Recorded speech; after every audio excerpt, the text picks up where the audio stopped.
Hi all, I am dealing with the topic ecopsychology. Ecopsychology studies the relationship between human beings and the natural world through ecological and psychological principles. അപ്പോൾ ആ പേര് തന്നെ നമുക്ക് മനസ്സിലാവും eco that is something related with nature and psychology എന്ന് പറഞ്ഞിട്ടുണ്ടെങ്കിൽ study of mind and behaviour. അപ്പോൾ eco സൈക്കോളജിയിൽ ഹ്യൂമൻ ബീയിങ്സും നേച്ചറും തമ്മിലുള്ള റിലേഷൻഷിപ്പിനെ കുറിച്ചിട്ടാണ് മെയിനായിട്ടും പഠിക്കുന്നത്. അതായത് എങ്ങനെയാണ് നേച്ചർ ഹ്യൂമൻ ബീയിങ്സിൻ്റെ തോട്ട്സ്, ഇമോഷൻസ്, മെൻ്റൽ ഹെൽത്ത് അതിനെല്ലാം എഫക്റ്റ് ചെയ്യുന്നത്, അതേപോലെ തന്നെ ഹ്യൂമൻ ബീയിങ്സിൻ്റെ ബിഹേവിയർ എങ്ങനെ എൻവയോൺമെൻറ്റിനെ എഫക്റ്റ് ചെയ്യുന്നു, ഈ കാര്യങ്ങളാണ് മെയിനായിട്ടും എക്കോ സൈക്കോളജിയിൽ പഠിക്കുന്നത്. Theodore Roszak is credited with coining the term in his 1992 book The Voice of the Earth. അപ്പോൾ തിയോഡോർ റൊസാക്ക് അദ്ദേഹം ഒരു അമേരിക്കൻ അക്കാഡമിക് ആൻഡ് ഓതറാണ്.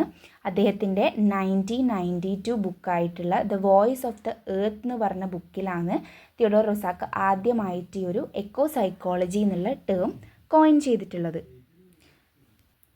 അപ്പോൾ ഹ്യൂമൻ ബീയിങ്സും നേച്ചറും തമ്മിലുള്ള ഒരു കണക്ഷൻ, അതായത് ആ ഒരു ഇമോഷണൽ കണക്ഷനെ കുറിച്ചിട്ട് എങ്ങനെ കൂടുതൽ മനസ്സിലാക്കാം, പിന്നെ അതെങ്ങനെ ഡെവലപ്പ് ചെയ്യാം എന്നുള്ള കാര്യങ്ങൾ എക്കോ സൈക്കോളജിയിൽ പറയുന്നുണ്ട്.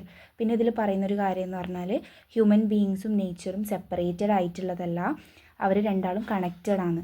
അതായത് ഹ്യൂമൻ ബീയിങ്സ് എപ്പോഴും നേച്ചറിൻ്റെ ഒരു ഭാഗമാണ്. So our well being depends on the health of the natural world എന്നാണ് എക്കോ സൈക്കോളജി പറയുന്നത്. നമ്മൾ ഓൾറെഡി പറഞ്ഞു, ഹ്യൂമൻ ബീയിങ്സും നേച്ചറും തമ്മിലുള്ള ഒരു ഇമോഷണൽ കണക്ഷനും അതേപോലെ തന്നെ അതെങ്ങനെ നമുക്ക് കൂടുതൽ മനസ്സിലാക്കി അതെങ്ങനെ ഡെവലപ്പ് ചെയ്യാമെന്ന് എക്കോ സൈക്കോളജി പഠിക്കുന്നുണ്ടെന്ന് പറഞ്ഞു. So that helps people to live eco friendly and choose sustainable life styles. പിന്നെ അതേപോലെ തന്നെ ഇതിലൂടെ എന്ത് ചെയ്യാൻ പറ്റും, ഹ്യൂമൻ ബീയിങ്സിന് ആ ഒരു നേച്ചറുമായിട്ടുള്ള ഒരു സെപ്പറേഷൻ, ആ ഒരു സെപ്പറേറ്റഡ് ആയിട്ടുള്ള ഫീലിംഗ് കുറക്കാൻ വേണ്ടിയിട്ടും, അതായത് നേച്ചറുമായിട്ട് നമ്മൾ ഏലിയനേറ്റഡ് ആണെന്നുള്ള ആ ഒരു തോന്നൽ കുറക്കാൻ വേണ്ടിയിട്ട് എക്കോ സൈക്കോളജി ഹെൽപ്പ് ചെയ്യും. ഇതിലൂടെ നമുക്ക് നമ്മുടെ മെൻ്റൽ ഹെൽത്തിനെ ഇമ്പ്രൂവ് ചെയ്യാൻ വേണ്ടിയിട്ട് പറ്റും. അപ്പോൾ നമുക്ക് നേച്ചറുമായിട്ട് കണക്റ്റഡ് ആണെന്നുള്ളൊരു ഫീലിംഗ് വന്നിട്ടുണ്ടെങ്കിൽ നമുക്ക് നേച്ചറലി നമുക്കൊരു അതിനോടൊരു റെസ്പോൺസിബിലിറ്റി, ആ ഒരു കെയറിങ് നമുക്ക് വരും. നെക്സ്റ്റ് പറയാൻ പോകുന്നത് ഡേവിസ് 2010 ഈ എക്കോ സൈക്കോളജിനെ കുറിച്ചിട്ട് മെയിനായിട്ട് 3 കാര്യങ്ങൾ പറഞ്ഞിട്ടുണ്ട്. അപ്പോൾ ഫസ്റ്റ് പറഞ്ഞിട്ടുള്ളത് humans and nature have A deeply bonded relationship.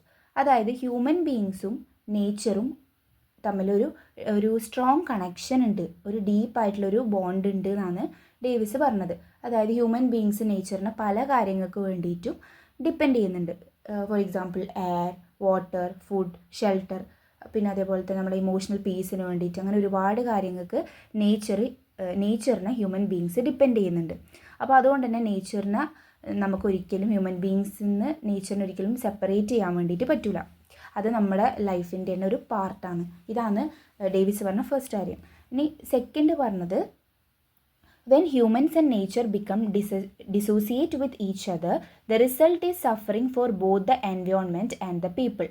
ഇപ്പോൾ ഹ്യൂമൻ ബീയിങ്സും നേച്ചറും തമ്മിൽ സെപ്പറേറ്റഡ് ആയിട്ടുണ്ടെങ്കിൽ, അവർ വേർപെട്ട് പോയിട്ടുണ്ടെങ്കിൽ അതിൻ്റെ റിസൾട്ട് എന്ന് പറയുന്നത് ഹ്യൂമൻ ബീയിങ്സിനും നേച്ചറിനും രണ്ടാക്കും സഫറിങ് മാത്രമേ അത് ഉണ്ടാക്കുള്ളൂ എന്നാണ് പറഞ്ഞത്. കാരണം ഇങ്ങനൊരു സെപ്പറേഷൻ ഉണ്ടെങ്കിൽ അത് എന്തായാലും ഡെഫിനറ്റ്ലി എൻവയോൺമെൻറ്റൽ പ്രോബ്ലംസിന് കാരണമാവും. ഇപ്പോൾ പൊല്യൂഷൻസ്, ക്ലൈമറ്റ് ചേഞ്ച് പോലുള്ള കുറേ എൻവയോൺമെൻറ്റൽ പ്രോബ്ലംസ് വരാനുള്ള ചാൻസസ് ഉണ്ട്. അപ്പോൾ അതേപോലെ തന്നെ ഹ്യൂമൻ ബീയിങ്സിന് ഇതിലൂടെ കുറേ സ്ട്രെസ്, ആങ്സൈറ്റി, ലോൺലിനെസ്, ഡിപ്രഷൻ പോലുള്ള കാര്യങ്ങൾ ഹ്യൂമൻ ബീയിങ്സിന് വരാനുള്ള ചാൻസസ് ഉണ്ട്. സോ നേച്ചറുമായിട്ട് ഹ്യൂമൻ ബീയിങ്സ് സെപ്പറേറ്റഡ് ആയി പോയിട്ടുണ്ടെങ്കിൽ അത് രണ്ടാൾക്കും സഫറിങ് മാത്രമേ ഉണ്ടാക്കുകയുള്ളൂ. ഒരു എക്സാമ്പിൾ ഇപ്പോൾ എന്ന് പറഞ്ഞാൽ എല്ലാവരും സ്ക്രീൻ അഡിക്ഷൻ എല്ലാവർക്കും ഉണ്ട്. അപ്പോൾ നമ്മൾ ആ ഒരു സ്ക്രീൻ ടൈം കുറച്ച് നേച്ചറുമായിട്ട് കുറേ ടൈം സ്പെൻഡ് ചെയ്തിട്ടുണ്ടെങ്കിൽ അത് നമ്മുടെ മെൻ്റൽ വെൽബീയിങ്ങിന് നല്ലതാണ്. ഒരു മെൻ്റൽ ഹെൽത്തിന് അത് ഹെൽപ്ഫുള്ളാവും. നല്ലൊരു മെൻ്റൽ ഹെൽത്ത് ഉണ്ടാക്കാൻ വേണ്ടിയിട്ട് അത് ഹെൽപ്ഫുള്ളാവും. സോ തേർഡ് പോയിൻറ്റ് ഡേവിസ് പറഞ്ഞിട്ടുള്ളത് reconnecting with nature brings healing. നമ്മളെ നേച്ചറുമായിട്ട് കണക്റ്റഡ് ആയിട്ടുണ്ടെങ്കിൽ, നമ്മൾ റീകണക്റ്റ് ആയിട്ടുണ്ടെങ്കിൽ അത് നമ്മളെ ഹീലിങ്ങിന് കാരണമാവുന്നതെന്ന് പറയുന്നത്. കാരണം നമ്മൾ നേരത്തെ പറഞ്ഞ കാര്യം തന്നെ മെൻ്റൽ ഹെൽത്ത് ഇമ്പ്രൂവ് ചെയ്യാൻ അത് ഹെൽപ്പ് ചെയ്യും. പിന്നെ അതേപോലെ നമ്മളെ സ്ട്രെസ്സ് കുറക്കും. പിന്നെ നമുക്ക് എൻവയോൺമെൻറ്റിനോടുള്ളൊരു റെസ്പോൺസിബിലിറ്റി കൂട്ടും.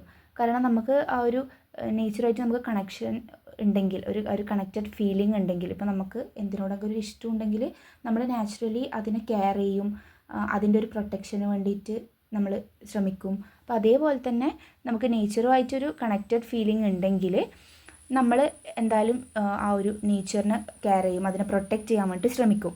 അപ്പോൾ അത് that is helpful for both people and planet. So they both heal together. Next പറയാൻ പോകുന്നത് ഇമ്പോർട്ടൻസ് ഓഫ് സൈക്കോളജിയാണ്. അതിൽ ഫസ്റ്റ് പോയിന്റ് പറയുന്നത് it studies emotional bonds with nature. അതായത് നമുക്ക് നേച്ചറിൽ കുറേ കാര്യങ്ങളുണ്ട്. ഇപ്പോൾ ട്രീസ്, ആനിമൽസ്, റിവേഴ്സ്, ഫോറസ്റ്റ്, അങ്ങനെ കുറേ കാര്യങ്ങളുണ്ട്. അപ്പോൾ നമുക്ക് എങ്ങനെയാണ് ഹ്യൂമൻ ബീയിങ്സിന് ഇതുമായിട്ട് കണക്ഷൻ ഉള്ളത്, എന്തുകൊണ്ടാണ് നമുക്ക് ഈ ഒരു കണക്ഷൻ നഷ്ടപ്പെട്ടു പോകുന്നത് എന്നുള്ള കാര്യങ്ങളെല്ലാം പഠിക്കാൻ വേണ്ടിയിട്ട് എക്കോ സൈക്കോളജി ഹെൽപ്പ് ചെയ്യും. പിന്നെ പറയുന്ന സെക്കൻഡ് പോയിന്റ് പറയുന്നത് suggest ways to rebuild the connection. അപ്പോൾ നമുക്ക് ഈ നഷ്ടപ്പെട്ടു പോയിട്ടുള്ള കണക്ഷൻ നമുക്ക് എങ്ങനെ റീബിൽഡ് ചെയ്തെടുക്കാം, എങ്ങനെ തിരിച്ചു കൊണ്ടുവരാം എന്നുള്ള കാര്യം കുറേ മെത്തേഡ്സ് ഇത് സജസ്റ്റ് ചെയ്യും. ഇപ്പോൾ ഫോർ എക്സാമ്പിളായിട്ട് നമ്മളിപ്പോൾ ഫുൾ വീട്ടിൽ തന്നെ ഇരുന്ന് കുറേ സ്ക്രീൻ അഡിക്ഷനിലായിട്ട് വീട്ടിൽ തന്നെ ഇരിക്കുന്ന ഒരാൾക്കാണെങ്കിൽ നേച്ചറിൽ ഇറങ്ങി കുറച്ച് സമയം നടക്കാം, നേച്ചർ വാക്സ് നടത്താം, ഗാർഡനിങ് ചെയ്യാൻ പറ്റും. പിന്നെ അതേപോലെ തന്നെ ഔട്ട്ഡോർ എഡ്യൂക്കേഷൻ, പിന്നെ ഗ്രീൻ സ്പേസസിൽ നമ്മൾ ടൈം കുറേ സ്പെൻഡ് ചെയ്യാം. ഈ കാര്യങ്ങളെല്ലാം ചെയ്യാൻ പറ്റും. ഇതെല്ലാം ഓരോ മെത്തേഡ്സാണ്. Third point brings ecology into psychology. ഇപ്പോൾ സൈക്കോളജി ട്രഡീഷണലി സൈക്കോളജി മാത്രമാണെങ്കിൽ അത് ഇമ്പോർട്ടൻസ് കൊടുക്കുന്നത് ജസ്റ്റ് ഹ്യൂമൻ മൈൻഡിന് മാത്രമാണ്. അപ്പോൾ നമ്മളതിൽ എക്കോളജി കൂടി അതുമായിട്ട് ആഡ് ചെയ്യുന്ന സമയത്ത് നമ്മൾ കൂടുതൽ എൻവയോൺമെൻറ്റൽ അവെയർ ആവും, എൻവയോൺമെൻറ്റിനെ കുറിച്ച് നമ്മൾ കൂടുതൽ അവെയർ ആവും. പിന്നെ അതേപോലെ തന്നെ നേച്ചർ ബേസ്ഡ് ഹീലിങ്ങിന് ഇമ്പോർട്ടൻസ് കൊടുക്കും. ഇനി next point makes environmental movements more effective. അതായത് നമ്മൾ നേച്ചറിനെ പ്രൊട്ടക്റ്റ് ചെയ്തിട്ടുണ്ടെങ്കിൽ നമുക്ക് അതുമായിട്ട് കൂടുതൽ കണക്ഷൻ ഉണ്ടാവും, നമുക്ക് നേച്ചറിനെ കൂടുതൽ ഇഷ്ടപ്പെടാൻ വേണ്ടിയിട്ട് പറ്റും. നമ്മളത് ചെയ്യേണ്ടത് നമ്മളെ റെസ്പോൺസിബിലിറ്റി ആണെന്നുള്ളൊരു ഫീലിംഗ് നമുക്കുണ്ടാവും. ഇനി fifth one it motivates positive environmental behaviour. അതായത് റീസൈക്ലിംഗ്, പിന്നെ അതേപോലെ തന്നെ വെള്ളം സേവ് ചെയ്യുക, കുറേ ചെടികൾ, ട്രീസ് എല്ലാം പ്ലാന്റ് ചെയ്യുക. ഈ കാര്യങ്ങളെല്ലാം നമ്മളെ എൻകറേജ് ചെയ്തിട്ട് ബാക്കി ഹാംഫുൾ ഹാബിറ്റ്സ് ആയിട്ടുള്ള പ്ലാസ്റ്റിക് യൂസ്, പൊല്യൂഷൻ, ഇതിനെല്ലാം റെഡ്യൂസ് ചെയ്യാൻ വേണ്ടി ശ്രമിക്കും. അപ്പോൾ ഇതെല്ലാമാണ് ഇമ്പോർട്ടൻസ് ഓഫ് എക്കോ സൈക്കോളജി പറയുന്നത്. ഇനി നെക്സ്റ്റ് പറയുന്നത് എയിംസ് ഓഫ് എക്കോ സൈക്കോളജിയാണ്. അതിൽ first point shifting environmental action from anxiety, blame and coercion to invitation, joy, devotion and love. അതായത് നമുക്ക് എൻവയോൺമെൻറ്റ് അല്ലെങ്കിൽ നേച്ചറിനോടുള്ള ഒരു നെഗറ്റീവ് ഫീലിംഗ് മാറ്റിയിട്ട് നമുക്കതിനോടുള്ള ഒരു കെയർ, റെസ്പെക്റ്റ് ആൻഡ് ലവ് ഇതെല്ലാം പ്രൊമോട്ട് ചെയ്യുക എന്നുള്ളത്. പിന്നെ second point fostering ecological thinking and direct contact with the natural world in psychotherapy and personal growth. ഇതിൽ പറയുന്നത് നമ്മൾ ഔട്ട്ഡോർ തെറാപ്പി, നാച്ചുറൽ മെഡിറ്റേഷൻ, പിന്നെ അതേപോലെ തന്നെ നാച്ചുറൽ എൻവയോൺമെൻറ്റിലൂടെ പഠിക്കുക, ഈ കാര്യങ്ങൾക്കെല്ലാം ഫോക്കസ് കൊടുക്കുക. ഇതാണ് ഈ ഒരു സെക്കൻഡ് പോയിന്റിൽ പറയുന്നത്. പിന്നെ തേർഡ് പോയിന്റ് പറയുന്നത് supporting life styles which are both ecologically and psychologically healthy and sustainable. അതായത് നമ്മൾ നമ്മുടെ നേച്ചറിനെ നെഗറ്റീവ്ലി എഫക്റ്റ് ചെയ്യാത്ത രീതിയിലുള്ള ലൈഫ് സ്റ്റൈൽസ് ചൂസ് ചെയ്യുക. അതാണ് ഈ ഒരു പോയിന്റിൽ പറയുന്നത്. ഇനി ഒരു 9 പ്രിൻസിപ്പിൾസിനെ കുറിച്ചിട്ട് പറയുന്നുണ്ട്. The 9 principles of eco psychology. അതിൽ ഒന്നാമത്തെ point earth is a living system എന്നാണ് പറയുന്നത്. അതായത് എല്ലാ ലൈഫും എല്ലാവരും കണക്റ്റഡ് ആണ്. ഹ്യൂമൻസ്, ആനിമൽസ്, പ്ലാന്റ്സ്, വാട്ടർ എല്ലാം കണക്റ്റഡ് ആണ്. അതേപോലെ തന്നെ അതുകൊണ്ട് തന്നെ ഇപ്പോൾ ഹ്യൂമൻസിനുണ്ടാകുന്നൊരു പ്രോബ്ലം അത് എൻവയോൺമെൻറ്റിനെയും ബാധിക്കും. അതേപോലെ എൻവയോൺമെൻറ്റിനൊരു പ്രോബ്ലം ഉണ്ടായാൽ അത് ഹ്യൂമൻ ബീയിങ്സിനെയും ബാധിക്കും എന്നാണ് പറയുന്നത്. ഇതാണ് ഫസ്റ്റ് പ്രിൻസിപ്പിൾ. സെക്കൻഡ് പ്രിൻസിപ്പിളിൽ heal the separation between humans and Earth. അപ്പോൾ ഇതിൽ പറയുന്നത് ഏർത്തിൻ്റെ നീഡും നമ്മളെ നീഡ്സും രണ്ടും സെയിം ആണ്. അപ്പോൾ അതുകൊണ്ട് തന്നെ നമ്മൾ ഏർത്തിനെ അല്ലെങ്കിൽ നേച്ചറിനെ കെയർ ചെയ്യാമെന്ന് പറഞ്ഞാൽ നമ്മൾ നമ്മളെ കെയർ ചെയ്യുന്നത് പോലെ തന്നെയാണെന്നാണ് പറയുന്നത്. ഇനി third principle eco psychology recognises that human consciousness is intricately involved in creating and maintaining the ecological crisis. അപ്പോൾ ഇതിൽ പറയുന്നത് ഹ്യൂമൻ ബീങ്സിന് ഇപ്പോൾ ഗ്രീഡ്, ഓവർ കൺസംഷൻ, പിന്നെ അതേപോലെ തന്നെ അവരുടെ കെയർലെസ് ആറ്റിറ്റ്യൂഡ്സ്, ഇതെല്ലാം പൊല്യൂഷനിലേക്കും ഡീഫോറസ്റ്റേഷൻ, അതേപോലെ ക്ലൈമറ്റ് ചേഞ്ച്, ഇതിനെല്ലാം കാരണമാവും. അപ്പോൾ നമ്മുടെ മൈൻഡ് സെറ്റ് ചേഞ്ച് ചെയ്യുക എന്ന് പറയുന്നത് ഇമ്പോർട്ടൻ്റ് ആണെന്നാണ് ഇവിടെ പറയുന്നത്. ഇനി ഫോർത്ത് പ്രിൻസിപ്പിളിൽ പറയുന്നത് use both science and traditional wisdom.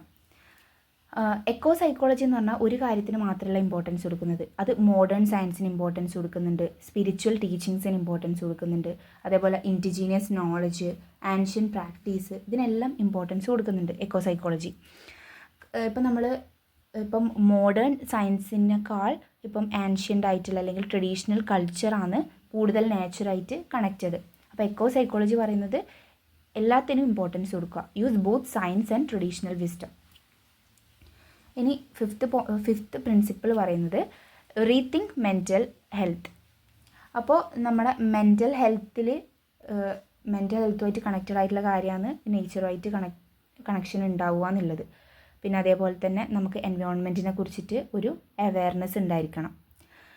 നമുക്ക് ഒരു പോസിറ്റീവ് മെൻ്റൽ ഹെൽത്ത് ഉണ്ടാവണമെങ്കിൽ നമ്മൾ ആദ്യം നേച്ചറിനെ കെയർ ചെയ്യണം എന്നാണ് ഈ ഒരു പ്രിൻസിപ്പിളിൽ പറയുന്നത്. ഇനി sixth one, love for nature is natural in humans. അതായത് ഹ്യൂമൻ ബീങ്സിന് നേച്ചറിനോടുള്ള ഒരു ലവ് എന്ന് പറയുന്നത് അവരുടെ ഉള്ളിൽ തന്നെ നേച്ചുറലായിട്ടുള്ള ഒരു കാര്യമാണെന്നാണ് പറയുന്നത്. അപ്പോൾ നമ്മൾ അതിനെ ഇഗ്നോർ ചെയ്തിട്ടുണ്ടെങ്കിൽ നമ്മളത് സ്ട്രെസ്സ്, അതേപോലെ ഇമോഷണൽ ഇംബാലൻസ് എല്ലാം ഉണ്ടാവാൻ വേണ്ടിയിട്ട് കാരണമാവും. ഇനി seventh one, redefine the idea of sanity. Redefine the idea of സാനിറ്റിയിൽ പറയുന്നത് ശരിയായ മെൻ്റൽ ഹെൽത്ത് എന്ന് പറഞ്ഞാൽ നമ്മളെ നേച്ചറിനെ കെയർ ചെയ്യുക, പിന്നെ അതേപോലെ തന്നെ അതിൻ്റെ പ്രൊട്ടക്ഷന് നമ്മൾ റെസ്പോൺസിബിൾ ആണെന്നുള്ള ഒരു ഫീലിംഗ് നമ്മളിൽ ഉണ്ടാവുക, ഇതെല്ലാം. ഇപ്പോൾ റോസാക്ക ഓൾറെഡി പറഞ്ഞിട്ടുണ്ട്, സൈക്കോളജി എന്ന് പറഞ്ഞാൽ ജസ്റ്റ് മൈൻഡിന് മാത്രമല്ല, അതിനൊരിക്കലും മൈൻഡിന് മാത്രമല്ല ഇമ്പോർട്ടൻസ് കൊടുക്കുന്നത്, അതിനെ ഒരിക്കലും നമ്മളെ എൻവയോൺമെൻറ്റിനെ ഇഗ്നോർ ചെയ്യാൻ പറ്റില്ല എന്ന് റോസാക്ക പറഞ്ഞിട്ടുണ്ട്. അപ്പോൾ ഇതാണ് സെവൻത്ത് പ്രിൻസിപ്പിളിൽ പറയുന്നത്. അപ്പോൾ എയ്ത്ത് വൺ പറയുന്നത് use many methods and ways of knowing. അപ്പോൾ എക്കോ സൈക്കോളജിയിൽ കുറേ കാര്യങ്ങൾ യൂസ് ചെയ്യുന്നുണ്ട്. ഇപ്പം സയൻറ്റിഫിക് റിസർച്ച്, ഇമോഷൻസ്, ഇൻറ്റ്യൂഷൻസ്, പിന്നെ myths and stories, spiritual practices, cultural traditions, ഇങ്ങനെ ഒരുപാട് മെത്തേഡ്സ് യൂസ് ചെയ്യുന്നുണ്ട്. ബാക്കി നമുക്ക് നേച്ചറിനെ കുറിച്ചും മറ്റും അറിയാൻ വേണ്ടിയിട്ട് ഒരുപാട് മെത്തേഡ്സ് യൂസ് ചെയ്യാം. ഇതാണ് എയ്ത്ത് പ്രിൻസിപ്പിൾ. നയൻത്ത് വൺ പറയുന്നത് സപ്പോർട്ട് സോഷ്യൽ ജസ്റ്റിസ്. അപ്പോൾ എക്കോ സൈക്കോളജി ജെൻഡർ ഇക്വാലിറ്റീനെ പ്രോത്സാഹിപ്പിക്കുന്നുണ്ട്, അതേപോലെ റേഷ്യൽ ഇക്വാലിറ്റി, പിന്നെ അതേപോലെ ഒരുപാട് കൾച്ചേഴ്സ് ഉണ്ടാവും നമുക്ക്. അപ്പോൾ എല്ലാ കൾച്ചറിനെയും റെസ്പെക്റ്റ് ചെയ്യുക, പിന്നെ ഇൻഡിജീനിയസ് കമ്മ്യൂണിറ്റീസിൽ നിന്ന് പുതിയ കാര്യങ്ങൾ പഠിക്കുക, ഇതിനെല്ലാം എക്കോ സൈക്കോളജി സപ്പോർട്ട് ചെയ്യുന്നുണ്ട്. കാരണം എന്ന് പറഞ്ഞാൽ എൻവയോൺമെൻറ്റൽ പ്രോബ്ലംസും സോഷ്യൽ പ്രോബ്ലംസും കണക്റ്റഡ് ആണ്, അതുകൊണ്ടാണ് ഈ എല്ലാ കാര്യങ്ങൾക്കും എക്കോ സൈക്കോളജി ഫോക്കസ് കൊടുക്കുന്നത് എന്നാണ് പറയുന്നത്. ഇനി ബെനിഫിറ്റ്സ്, എക്കോ സൈക്കോളജീൻ്റെ ബെനിഫിറ്റ്സ് പറയുകയാണെങ്കിൽ അത് നമ്മുടെ സ്ട്രെസ്സും ആങ്സൈറ്റിയും കുറക്കാൻ വേണ്ടിയിട്ട് ഹെൽപ്ഫുള്ളായിരിക്കും. പിന്നെ അതേപോലെ തന്നെ നമ്മുടെ കോൺസെൻട്രേഷൻ ഇൻക്രീസ് ചെയ്യാൻ വേണ്ടിയിട്ട് അത് ഹെൽപ്പ് ചെയ്യും. പിന്നെ അതേപോലെ തന്നെ നമുക്ക് എൻവയോൺമെൻറ്റിനോടുള്ള ഒരു റെസ്പോൺസിബിലിറ്റി, നേച്ചുറൽ വേൾഡിനോടുള്ള ഒരു റെസ്പോൺസിബിലിറ്റി കൂട്ടാൻ വേണ്ടിയിട്ട് അത് ഹെൽപ്പ് ചെയ്യും. പിന്നെ ഒരു സസ്റ്റൈനബിൾ ഡെവലപ്മെൻറ്റ് അത് സപ്പോർട്ട് ചെയ്യും. ഇതെല്ലാം മെയിനായിട്ടും എക്കോ സൈക്കോളജീൻ്റെ ബെനിഫിറ്റ്സ് പറയുന്നത്. ഇനി എക്കോ സൈക്കോളജീൻ്റെ എക്സാമ്പിൾസ്, നമ്മളെ ഡെയിലി ലൈഫിലെ എക്സാമ്പിൾസ് എടുത്ത് നോക്കുകയാണെങ്കിൽ നമുക്ക് എന്ത് ചെയ്യാം, ഒരു ഗ്രീൻ സ്പേസസിൽ നമുക്ക് ടൈം സ്പെൻഡ് ചെയ്യാം. ഫുൾ ടൈം ഒരു സ്ക്രീൻ ടൈം കൊടുക്കാണ്ട് നമുക്ക് ഗ്രീൻ സ്പേസസിൽ നമ്മളെ ടൈം സ്പെൻഡ് ചെയ്യാൻ വേണ്ടിയിട്ട് പറ്റും. അപ്പോൾ നമുക്കൊരു പീസ്ഫുൾ മൈൻഡിന് അത് ഹെൽപ്പ് ചെയ്യും. പിന്നെ അതേപോലെ തന്നെ നമുക്ക് ട്രീസ് അത് പ്ലാൻ ചെയ്യാൻ പറ്റും. പിന്നെ അതേപോലെ തന്നെ സ്റ്റുഡൻസിന് നാച്ചുറൽ ബേസ്ഡ് ലേണിംഗ് കൊടുക്കുക. പിന്നെ നമ്മളെ വീട്ടിലും എവിടെയായാലും നമ്മളൊരു എക്കോ ഫ്രണ്ട്ലി ഹാബിറ്റ്സ് കൊണ്ടുവരിക. പിന്നെ അതുപോലെ ഔട്ട്ഡോർ തെറാപ്പി സെഷൻസ് യൂസ് ചെയ്യുക. ഇതെല്ലാം എക്കോ സൈക്കോളജീൻ്റെ നമ്മളെ ഡെയിലി ലൈഫിലുള്ള എക്സാമ്പിൾസ്. പിന്നെ എന്തുകൊണ്ടാണ് എക്കോ സൈക്കോളജി ഇന്നത്തെ കാലത്ത് ഇമ്പോർട്ടൻ്റ് എന്ന് ചോദിച്ചിട്ടുണ്ടെങ്കിൽ, നമ്മുടെ ഈ ഒരു മോഡേൺ ലൈഫ് മെയിൻലി ഫോക്കസ് ചെയ്യുന്നത് ടെക്നോളജീനെയാണ്. ടെക്നോളജി സെൻറ്റേർഡ് ആയിട്ടാണ് ഇപ്പോൾ നമ്മൾ മുന്നോട്ട് പോയിക്കൊണ്ടിരിക്കുന്നത്. അപ്പോൾ അതുകൊണ്ട് തന്നെ ആൾക്കാരൊന്നും അധികം അങ്ങനെ നേച്ചറുമായിട്ട് കണക്റ്റഡ് അല്ല. എല്ലാവരും വീട്ടിലിരുന്ന് ആരോട് ജോലി ചെയ്യുന്നു. സോ ആ ഒരു കണക്ഷൻ കൊണ്ടുവരേണ്ടത് വളരെ ഇമ്പോർട്ടൻ്റ് ആയിട്ടുള്ള ഒരു കാര്യമാണ്. പിന്നെ അതേപോലെ തന്നെ ഈ ഒരു കണക്ഷൻ ഇല്ലാണ്ട് നിൽക്കുന്ന സമയത്ത് എൻവയോൺമെൻറ്റിനത് ഡാമേജ് ഉണ്ടാക്കും, ഒരുപാട് എൻവയോൺമെൻറ്റൽ പ്രോബ്ലംസ് ഉണ്ടാവാൻ കാരണമാവും. അപ്പോൾ ഇതെല്ലാം കുറക്കാൻ വേണ്ടിയിട്ട് എക്കോ സൈക്കോളജി നമ്മളെ ഹെൽപ്പ് ചെയ്യും. അപ്പോൾ അതുകൊണ്ട് തന്നെ എക്കോ സൈക്കോളജി ഇന്ന് ഒരു വളരെ ഇമ്പോർട്ടൻ്റ് ആയിട്ടുള്ളൊരു കാര്യമാണ്. അപ്പോൾ ഈ ഒരു നമ്മൾ ഇമോഷണലി ആ ഒരു സ്ട്രോങ് കണക്ഷൻ നേച്ചറുമായിട്ട് നമുക്കുണ്ടെങ്കിൽ അത് ഹ്യൂമൻ ബീങ്സിൻ്റെ മെൻ്റൽ ഹെൽത്ത് ഇമ്പ്രൂവ് ചെയ്യാനും അതേപോലെ തന്നെ അതൊരു എൻവയോൺമെൻറ്റിനെ പ്രൊട്ടക്റ്റ് ചെയ്യാനും അത് ഹെൽപ്ഫുള്ളായിരിക്കും. അതുകൊണ്ട് തന്നെ എക്കോ സൈക്കോളജി വളരെ ഇമ്പോർട്ടൻ്റ് ആയിട്ടുള്ളൊരു കാര്യമാണ്. So human beings are not separate from nature. We are a part of nature and our well-being depends on the health of the natural world.